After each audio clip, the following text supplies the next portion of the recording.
నమస్తే, welcome to Suman TV. ప్రస్తుతం మనమున్నాము జోగులాంబ గద్వాల జిల్లా మల్దకల్ మండలం తాటికుంట గ్రామం దగ్గర.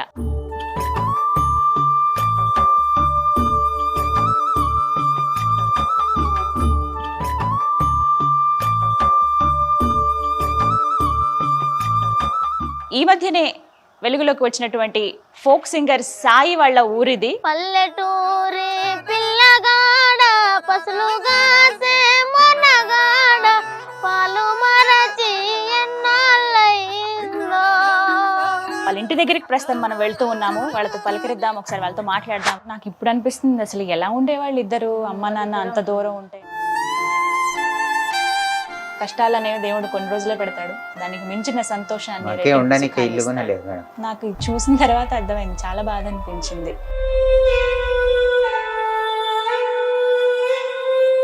కస్తూరి, ఏం చెప్తావమ్మా? అప్పులు బాగా మించిపోయినాయి, అందుకోసం గీడ ఉంటే ఫోన్లు వస్తాయి, వాళ్ళు చేస్తారు, ఇళ్ళ దగ్గరకు వస్తారని వాళ్ళ బాధ చూడలేక హైదరాబాద్ పోయినారు.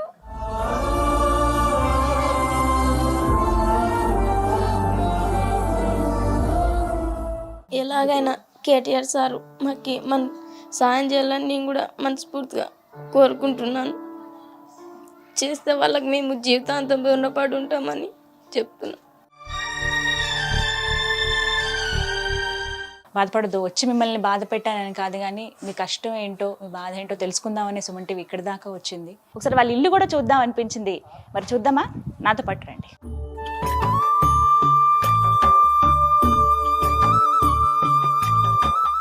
సాయి వాళ్ళ ఇంటి దగ్గరికి వచ్చేసాం, మనం వెళ్ళి మాట్లాడదాం. సాయి, హాయ్ సాయి. హలో అండి, నమస్తే. నమస్తే. ఎస్, ఇదేనా మీ ఇల్లు? లోపలికి రావచ్చా? టూ రూమ్లే ఉన్నాయి, చిన్న ఇల్లు చాలా, కానీ చల్లగా ఉంది తెలుసా. బయట ఎండ నుంచి వచ్చిన తర్వాత ఇక్కడ నాకు చాలా చల్లగా అనిపిస్తుంది. హాయ్, ఎలా ఉన్నారు? సో హ్యాపీ కదా?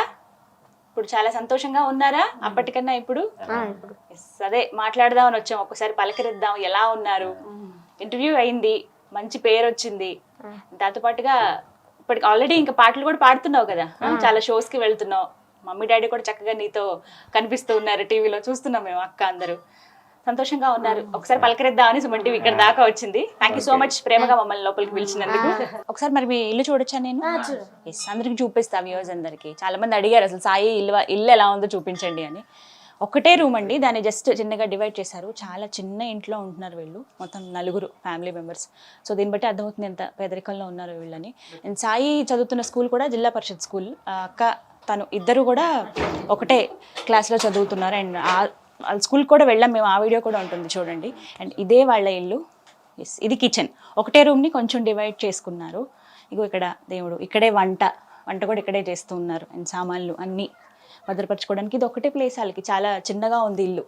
అండ్ చాలామంది ఇంటర్వ్యూ చూసిన తర్వాత కొంతమంది ఇల్లు కట్టుకోవడానికి హెల్ప్ చేస్తానని కూడా చెప్పారు. వాళ్ళందరికీ ఇంకొకసారి థ్యాంక్ యూ చెప్పాలి. బట్ వీళ్ళకి ఇల్లు చాలా అవసరం అని అర్థమవుతుంది ఇలా చూసిన తర్వాత. పైన రేకులతో వేసుకున్నారు జస్ట్ సింపుల్గా. 4 ఎలా ఉంటారు ఇక్కడ? అండ్ దాంతోపాటు ఏంటంటే ఎండాకాలం ఎంత ఘోరంగా ఉంటుంది మనం ఊహించుకోగలం. ఇంకా పల్లెటూర్లలో ఇంకా వేడి ఎక్కువగా ఉంటుంది కదా. ఎస్, చాలా చూస్తుంటే కొంచెం బాధ అనిపిస్తుంది. కానీ ఇలా ఉండి వచ్చిన పిల్లోడికి అంత టాలెంట్ ఉంది, ఇంత ఫేమస్ అయ్యాడు, మట్టిలో మాణిక్యం అంటే నిజంగా సాయి గ్రేట్ అనే చెప్తానండి. వాళ్ళ పేరెంట్స్ తనకి ఎంకరేజ్ చేయటము. అండ్ ఇక్కడ పక్కకి జస్ట్ చిన్న ప్లేస్ ఉంది వాష్రూమ్కి, అంతే. చాలా చిన్న ఇల్లు. మనకి ఇంటర్వ్యూలో కూడా వాళ్ళ పేరెంట్స్ మనతో చెప్పారు ఒక మాట, గుర్తుందా? సాయికి 5 years అప్పుడు చేతులు కాళ్ళు వంకర్లు అయిపోవటం, అంటే ప్యారలైజ్ అయిపోయినట్టుగా అయిపోయింది తన పరిస్థితి. మాకు ఏం చేయాలో కూడా అర్థం కాలేదు. బట్ తనకి నయం చేయడానికి మేము చాలా కష్టపడ్డాం, ఉన్న పొలం కూడా అమ్మేసుకున్నాం, అప్పులు కూడా అయ్యాం ఆ టైంలో పర్టికులర్గా అని కూడా చెప్పారు. ఇప్పుడు చాలా బాధ అనిపించింది విన్నాక. కానీ తర్వాత నిజంగా మిరాకిల్స్ జరుగుతాయి కదా, తనకి నయం అవ్వటం, తను ఇంత చక్కగా మంచి పేరు తెచ్చుకోవడం అనేది చాలా గొప్ప విషయం. ఇదే ఇల్లు మనకి రాగానే కొంచెం ప్రశాంతంగా అనిపించినా ఒక్కసారి వీళ్ళ పరిస్థితి తలుచుకున్నాక నాకు బాధ అనిపిస్తుంది. అండ్ కస్తూరి వాళ్ళ అక్క ఎవరైతే ఉన్నారో తను, సాయి ఇద్దరే ఇక్కడ ఉంటున్నారు. చెప్పాను కదా, అప్పులు అయిపోయినప్పుడు వీళ్ళకి ఏం చేయాలో అర్థం కాలేదు. ఇంకా వేరే దిక్కుతో వచ్చాక వాళ్ళు ఇంకా హైదరాబాద్ వెళ్ళిపోయి అక్కడే కూలి పని చేస్తూ ఎంతో కొంత డబ్బులు పోగేసుకుంటూ ఆ అప్పుల్ని తీర్చుకుంటూ మిగతా టైంలో 6 నెలలకో లేకపోతే 7 నెలలకో పిల్లల్ని చూడడానికి వచ్చేవాళ్ళు అంటండి. నిజంగా చాలా బాధ అనిపిస్తుంది కదా. తను ఆ రోజు అడిగినప్పుడు కూడా చాలా బాధపడ్డాడు. అక్క నేను ఇద్దరే ఉంటాం, అమ్మ నాన్నతో మాట్లాడాలనిపించినా వాళ్ళని చూడాలనిపించినా మాకు ఏ సోర్స్ ఉండేది కాదు, వాళ్ళు వచ్చినప్పుడే మేము కలిసేవాళ్ళం, అది కొంచెం బాధ అని చెప్పి అప్పుడు తను కంటితడి కూడా పెట్టుకున్నాడు. నిజంగా అది బాధపడాల్సిన విషయమే. సో వాళ్ళకున్న అప్పులు తీర్చడానికి వాళ్ళకున్న ఫ్యామిలీ పరిస్థితి ఇలా ఉంది. అవి నెట్టుకు రావాలంటే సిటీకి వెళ్ళి అక్కడ పని చేసుకుని ఎప్పుడుకోగానే వచ్చేవాళ్ళు కాదు. పాపం కస్తూరి తను కూడా 9th క్లాస్, ఇద్దరు ఒకటే క్లాస్. తను చిన్నపిల్లే, తనే వంట వండి వాళ్ళకి వాళ్ళ తమ్ముడికి వంట పెట్టేది. మార్నింగ్ వెళ్ళి ఇంకా మధ్యాహ్నం అక్కడ తిన్నా కానీ సాయంత్రం మళ్ళీ 4:30 అలా అయినా, మామూలుగా పిల్లలకి ఎలా ఉంటుంది ఆ ఏజ్లో ఉన్న వాళ్ళకి చక్కగా అందరితో కలిసి ఆడుకోవాలి, టైం స్పెండ్ చేయాలి, పేరెంట్స్తో ఉండాలని ఉంటుంది. బట్ వీళ్ళ పరిస్థితి అలా కాదు. వాళ్ళకున్న ఫ్యామిలీ సిచ్యువేషన్కి, వాళ్ళకున్న ఇంటి పరిస్థితికి అమ్మ నాన్న ఎక్కడికో వెళ్ళి పని చేస్తూ ఉంటారు, వాళ్ళేమో ఇక్కడే ఉంటారు. తను ఈ క్రమంలోనే మేబీ ఆ బాధల నుంచి అలా నెమ్మదిగా పాటలు పాడడం ఏమీ నేర్చుకున్నాడేమో. చాలా చక్కగా పాటలు పాడతాడు. ఎంత మంచి పేరు వచ్చింది ఇప్పుడు తనకి. వాళ్ళ పేరెంట్స్తో మాట్లాడదాం. హలో అండి. ఎస్, మీ ఇల్లు చూద్దామని ఒకసారి వచ్చాము. సాయి ఇంత మంచి టాలెంటెడ్ పర్సన్, తను ఒకసారి వాళ్ళ స్కూల్ కూడా వెళ్ళి చూసాం మేము. అండ్ అలాగే ఇంటికి కూడా వద్దాం అనుకున్నాం, అందుకే వచ్చాము. బట్ చాలా చూస్తే చాలా బాధ అనిపిస్తుంది. అంటే ఒకటే రూమ్ మీరు ఉన్నది, చాలా తక్కువ ప్లేస్ ఉంది, కానీ చాలా నీట్గా ఉంచారమ్మా మీరైతే ఇల్లు. అది బాగుంది చాలా. బట్ ఏం చెప్పాలనుకుంటున్నారు మీరు? మేబీ ఊహించుండరు ఇలాంటి పొజిషన్ వస్తుంది అని. మీ అబ్బాయికి పాటలు బాగా పాడతాడని తెలుసు కదా మీకు ఎప్పటి నుంచో. బట్ మీరు ఊహించారా ముందు ఇలా జరుగుతుంది? ఏం ఊహించలేదు మేడం. మా ఇంత స్థాయికి ఇట్లా వస్తారని అనుకోలేదు మేడం. మరి ఇప్పుడు ఏం చెప్పాలనుకుంటున్నారు? మాకేం లేదు మేడం. కేసీఆర్ సార్కి, కేటీఆర్ సార్కి మాకు ఇల్లు లేదు, అప్పుల బాధలు ఉన్నాం. మా బాబు ఇంత సింగర్ అయినాడు. మాకు ఏదో ఒకటి నలుగురికి ఎంతమందికో సాయం చేసినారో సార్ వాళ్ళు. మాకు ఇల్లు కట్టిస్తే మాకు బాగుంటుందని మేము కోరుతున్నాం సార్ ప్రభుత్వం. అమ్మా మీరేం చెప్తారు మీ అబ్బాయి గురించి? ఎంత మంచి పేరు తెచ్చుకున్నాడు తెలుసా మీ అబ్బాయి. చక్కగా తను మీకు కూడా పేరు తెచ్చాడు, ఊరికి పేరు తెచ్చాడు, స్కూల్కి పేరు తెచ్చాడు. ఇంకా పెళ్ళి ఉండేది కదా మేడం, ఇంకా పోయినాము. ఇంకా అదే ఇల్లు లేదు, అదే చేసుకోవాలని ఇంకా పోయినాం కదా. కేటీఆర్ సార్ ఒకటి ఇల్లు ఒకటి సాయం చేస్తూ బాగుంటుందని. నిజంగా నాకు తను ఇంటర్వ్యూలో మాట్లాడినప్పుడు అక్కే వండి పెడుతుంది, ఎలా ఉంటారంటే నాకు ఇప్పుడు అనిపిస్తుంది అసలు ఎలా ఉండేవాళ్ళు ఇద్దరు అమ్మ నాన్న అంత దూరం ఉంటాయి. నిజంగా కదా, చాలా బాధ అనిపిస్తుంది. ఏడోక్ నాన్న, ఏం కాదు, మీ తమ్ముడు మంచి పేరు తీసుకొచ్చాడు, మీకు కావాల్సినవన్నీ కూడా వస్తాయి. కష్టపడే తత్వం మీలోనే ఉంది కాబట్టి తనకు కూడా అది అలవాటు అవుతుంది. చక్కగా ఇంకా మంచి అవకాశాలు వస్తాయి. బాధపడకండి అమ్మ. చెప్పాలనుకుంటున్నారా ఏమన్నా? బాధపడద్దు. మీరు బాధపడాల్సిన అవసరం లేదు. ఇంకా కష్టాలు అనేవి దేవుడు కొన్ని రోజులే పెడతాడు, దానికి మించిన సంతోషాన్ని నాకు చూసిన తర్వాత అర్థమైంది. చాలా బాధ అనిపించింది. ఇంకా మీకు అప్పులు క్లియర్ అవుతున్నాయా? వాటిని బాబుని పాపని స్కూల్ దగ్గర ఇడిచి వాళ్ళు ఎట్లా వండుకుంటారో అది తెలియదు మేడం.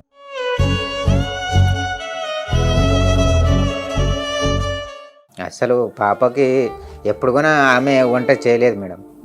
ఎట్లా చేస్తున్నారో ఎట్లా లేదు అనేది కూడా తెలియదు. ఏడ పని ఆడ అట్లే ఉంటుంది. బాబుకి పాపకి తెలియదు మేడం. ఇంకా టైం అయిందంటే సార్ వాళ్ళు వచ్చినారంటే ఇంకా స్కూల్కి వెళ్తూనే ఉంటారు. వాళ్ళు టయానికి స్నానం చేస్తారనేది కూడా తెలియదు మేడం. మాకు ఉండనిక ఇల్లు కూడా లేదు మేడం. మాకేమో కేటీఆర్ సారు కేసీఆర్ సార్ ద్వారా ఏమన్నా మాకు ఇల్లు అవకాశం ఇస్తే మాకు బాగుంటుందని కోరుతున్నాం మేడం. ఖచ్చితంగా వీడియో చాలా మంది చూస్తారు, అక్కడ దాకా చేరేలా చూస్తాం మేము. ఇప్పటివరకు అంటే విన్నాం, కానీ ఇక్కడికి వచ్చి చూసిన తర్వాత నాకు అర్థమైంది పరిస్థితి.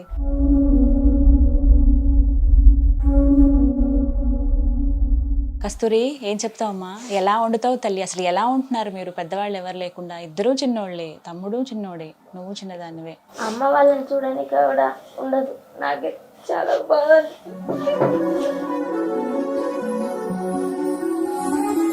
నిజంగా ఏమన్నా ఒంట్లో బాగోపోయినా, ఆడపిల్ల కాబట్టి ఏమైనా గమ్ముకున్న అవసరమైనా అమ్మతో చెప్పుకోవాలని అని ఉంటుంది. చెప్పుకునేకుండదు.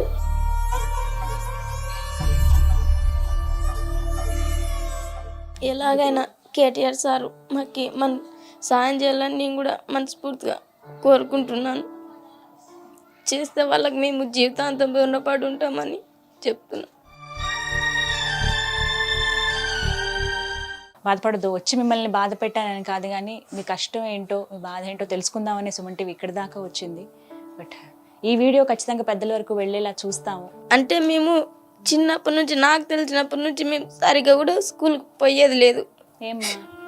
అంటే చేనులో పని ఉంటుంది, లేదంటే పని చేసుకోపోకుంటే అప్పల వాళ్ళు ఫోన్ చేస్తారు, వచ్చి ఇంటికాడికి వస్తారు, వచ్చి అడిగితే మేమేం చెప్పుకోలేకపోయాము.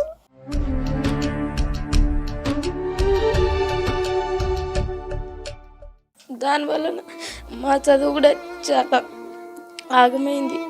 ఇప్పుడు మా అమ్మ వాళ్ళు హైదరాబాద్ పోయిందనుకో, మాకు పొలం ఇంకా చేసుకోవడానికి ఏమీ రాలేదు. పొలంలో ఇంకా అప్పులు బాగా మించిపోయినాయి. అందుకోసం ఈడ ఉంటే ఫోన్లు వస్తాయి, వాళ్ళు చేస్తారు, ఇండ్ల దగ్గరకు వస్తారని వాళ్ళ బాధ చూడలేక హైదరాబాద్కి పోయినారు.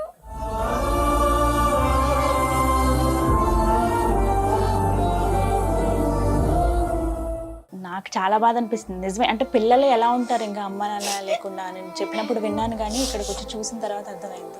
మరి ఏంటమ్మా ఇప్పుడు అప్పులు తీరుతున్నాయా ఏంటి? ఎంత అప్పు ఉంది అసలు మీకు? 6-7 లక్షలు ఉంటాయి మేడం. 7 లక్షలు అప్పు ఉందా? అంటే ఎప్పుడు చేశారు? సాయికి ఆరోగ్యం బాగాలేదు. సాయికి అట్లా 2 లక్షలు అయింది. ఇంకా వడ్డీ 3-4 ఏళ్ళు అయింది కదా మేడం. కట్టుకోనే చేత కాకపోయింది. మా పాపకు బాగాలేక, మా పాపకు కూడా డొక్కకి 2 ఆపరేషన్లు అయినాయి మేడం. అవునా? పాపకు కూడా అయినాయి.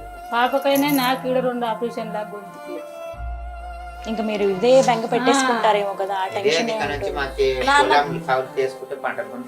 పంటలు రాలే, అదే అప్పు అట్లే ఎక్కువైంది మేడం. వడ్డీలన్నా కట్టుకుంటాం కదా అన్నట్టు ఇంకా వాళ్ళు చేయలేము. నాన్నకు కూడా మేము చిన్నప్పుడు ఉన్నప్పుడు మందు కొట్టేటప్పుడు మంది ఎక్కింది. దానివల్ల నాన్న కూడా చనిపోయే పరిస్థితిలో మరి బతికొచ్చిండు. మాకు ఇంతవరకు కూడా నాన్న కూడా చనిపోయింటే నాన్న ఎవరైనా కూడా తెలియకపోయి. లేదు, అలా జరగలేదు కదా, అలా జరగకూడదు. కనీసం మీరు వెలుగులోకి వచ్చారు. సాయి వల్ల మీ పరిస్థితి ఏంటని కొంతమందికైనా తెలుస్తుంది ఇప్పుడు. సో పై అధికారులు ఎవరున్నా కానీ మా పరిస్థితి మాటకి ఎవరికి రాకూడదు, ఎదుటి వాళ్ళకు కూడా రాకూడదనే కోరుకుంటున్నాను నేనైతే. కడుపు నిండా అన్నం తిన్నీకులా కంటారా నిద్రపోనీకులేదు. తినడానికి 2 నెలలు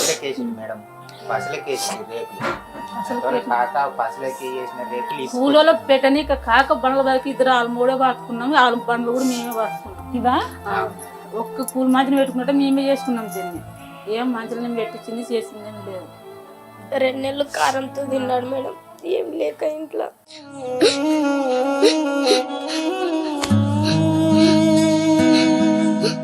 సాయి వాళ్ళ టీచర్ ప్రస్తుతం మనతో పాటు ఉన్నారు. మరి ఇక్కడ సుమన్ టీవీ వాళ్ళు ఇక్కడికి వచ్చారంటే తన గురించి నేను మాట్లాడతానండి. ఒకసారి ఒక మాట చెప్పాలంటూ టీచర్ ఇక్కడికి వచ్చారండి. ఒకసారి వారితో మాట్లాడదాం. నమస్తే అండి, పేరు సార్? నా పేరు Lakshminarayana, social teacher. Social teacher, okay. ఏం చెప్తారండి సాయి గురించి? మీరు ఏమనిపిస్తుంది మీకు అతను చూస్తే? సాయి మా పాఠశాలలో 9వ తరగతి విద్యార్థి. ఆ విద్యార్థి మేము 6వ తరగతిలోనే పాటలు పాడతాడు అనే చక్కగా విద్యార్థి గుర్తించడం జరిగింది. ఈ మధ్యకాలంలో భారత ప్రభుత్వం కళా ఉత్సవ్ అనేటువంటి ప్రోగ్రాంలో భాగంగా విద్యార్థి చేత పాట పాడించడం జరిగింది. ఆ విద్యార్థికి మా జోగులాంబ గద్వాల జిల్లా స్థాయిలో మొదటి బహుమతి, అదేవిధంగా రాష్ట్ర స్థాయిలో 2వ బహుమతి, రాష్ట్ర స్థాయిలో మొదటి బహుమతి కూడా సాధించడం జరిగింది. విద్యార్థి ముఖ్యంగా పాటలు పాడుతుంటే ఒక మానవుడు అన్నటువంటి వ్యక్తి జీవితంలో నైతిక విలువలతో ఏ విధంగా జీవించాలి అనేటువంటి కోణంలోనే పాడుతుంటాడు ఎక్కువ శాతం. అంటే ఆ విద్యార్థి పాడే రాగంతో పాటు అందరికి వినసొంపుగా ఉంటుంది. మీనింగ్ చూస్తే అందరికి మానవులకు అందరికి ఉపయోగపడే విధంగా ఉంటుంది మా యొక్క అభిప్రాయం. ఆ కోణంలో మేము వాళ్ళ పేదరికాన్ని కూడా చూసాం చాలాసార్లు. వాళ్ళ తల్లిదండ్రులు ఏమో ఇక్కడ హైదరాబాద్కి వలస వెళ్తున్నారని తెలుసు. ఇద్దరు, వాళ్ళ అక్క కస్తూరి, అమ్మాయి సాయి, ఇద్దరు కూడా ఒకటే తరగతి వండుకొని వాళ్ళే తిని చదువుతున్నారంటే చాలా గ్రేట్. ఈరోజు గ్రామాలలో బడికి రాని పిల్లలు కొంతమంది ఉన్నప్పటికీ కూడా వీళ్ళే వంట చేసుకొని వస్తున్నారంటే మా ఉపాధ్యాయులు కూడా ఆ విద్యార్థుల పట్ల చాలా అభిమానం, ప్రేమ కలిగి ఉన్నారు. ఎందుకంటే తల్లి తండ్రి లేని పిల్లలు జీవితం ఏ విధంగా ఉంటుందో మాకు తెలుసు. అందులో భాగంగా సాయి అనేటువంటి కళాకారుడు అనాలి, నాకు తెలిసి తెలంగాణ రాష్ట్రం వచ్చిన తర్వాత పాఠశాల లెవెల్లో ఒక గాయకుడుగా వెలుగొందినాడంటే అది మా తాటికుంట పాఠశాలకు, ఈ గ్రామానికి, మా జిల్లాకు. ఒకవేళ ప్రభుత్వం కనుక అవకాశం కల్పిస్తే ఈ విద్యార్థికి రాష్ట్ర స్థాయిలోనే ఒక మంచి పేరు వచ్చేటువంటి అవకాశం ఉంది. పేరుతో పాటు ఆ విద్యార్థి బీదరికం స్థితి చూసి కూడా రాష్ట్రంలో ఉన్నటువంటి ఉన్నత అధికారులు కానీ పెద్దలు కానీ ముఖ్యంగా సాయి యొక్క పాటకు స్పందించినటువంటి రాష్ట్ర ఐటీ మరియు పురపాలక శాఖ మంత్రి కల్వకుంట్ల తారక రామారావు గారు స్పందించడంతో మాకు చాలా ఆనందం వేసింది. మరి మంత్రి గారు ఆ విద్యార్థిని భవిష్యత్తులో కూడా మంచి సహాయ సహకారాలు అందిస్తే ఒక రాష్ట్రానికి ఒక మంచి ఫోక్ సింగర్గా వెలుగొందే అవకాశం ఉందని మా పాఠశాల తరఫున మేము కోరుతున్నాం. విద్యార్థికి వారికి గూడు అంటే ప్రభుత్వాల యొక్క నినాదం కూడు గూడు గుడ్డ అనేటువంటిది నినాదం ఉంటుంది. ఈ విద్యార్థిని చూస్తే గూడే లేదు, కూడు లేదు.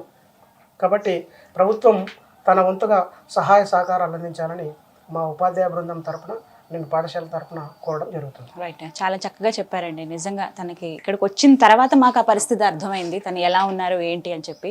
సో చూసారుగా, మీలో చాలామంది ఇప్పటివరకు సాయికి హెల్ప్ చేయడానికి ముందుకు వచ్చారు. బట్ ఇంకాస్త తన పరిస్థితి చూసి ఇక్కడ ఇంటికి వచ్చి చూసిన తర్వాత మాకు అర్థమైంది వాళ్ళు ఎంత పేదరికంలో ఉన్నారు. ఉండడానికి సరైన ఇల్లు లేదు వాళ్ళకి. వాళ్ళ అమ్మ నాన్న ఎక్కడో వెళ్ళి కూలి పని చేయటం, వాళ్ళు అక్కడి నుంచి ఆ డబ్బులన్నీ పోగేయడం, వాళ్ళకున్న 7 లక్షల అప్పుని ఎలా తీర్చాలా అంటూ వాళ్ళు ఇప్పటికీ బాధపడుతూనే ఉన్నారు.